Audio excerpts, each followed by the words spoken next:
Horrific story out of Bangalore where now one suspect has been arrested by the Bangalore police just days after a 3-year-old there was sexually assaulted in an upscale school in the city. The Chief Minister Siddaramaiah is also shoring stern action.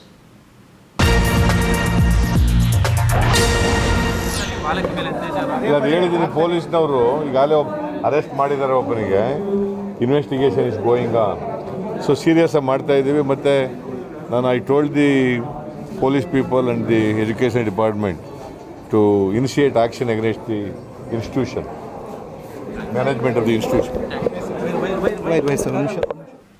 So there you heard the Chief Minister Siddaramaiah there shoring stern action. But remember, this is the very first suspect now who's been arrested in this horrific story. And what in fact is another glaring lapse on part of the school is what we are hearing now is that the nursery there was functioning completely illegally. Let's get in the very latest from Anusha.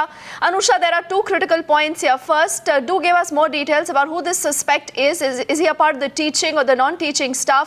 And also more details on how illegally then the nursery then, in the school was functioning.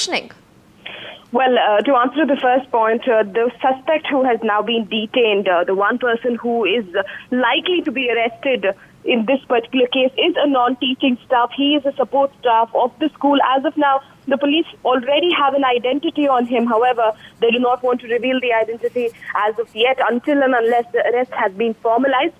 The questioning process is still underway, but we do know for a fact that this is support staff of the school. Let's also remember that the child's first very description of the person who hurt her was the word uncle. Quite clearly, if it was a teaching staff, the child would have said, sir, address the person as sir.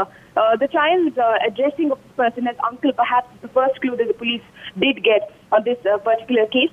As far as the irregularities in the school is concerned, yes, we have already have an official confirmation from the Karnataka Public Instruction Department that the school was running quite illegally, especially the nursery classes, because the school has permission only to run classes between class 1 and 5, but the school has been extending classes to at least class 7.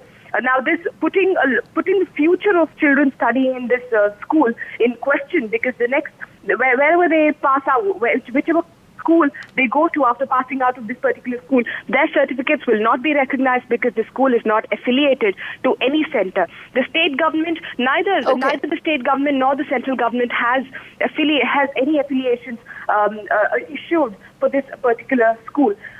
This brings up a lot of irregularities.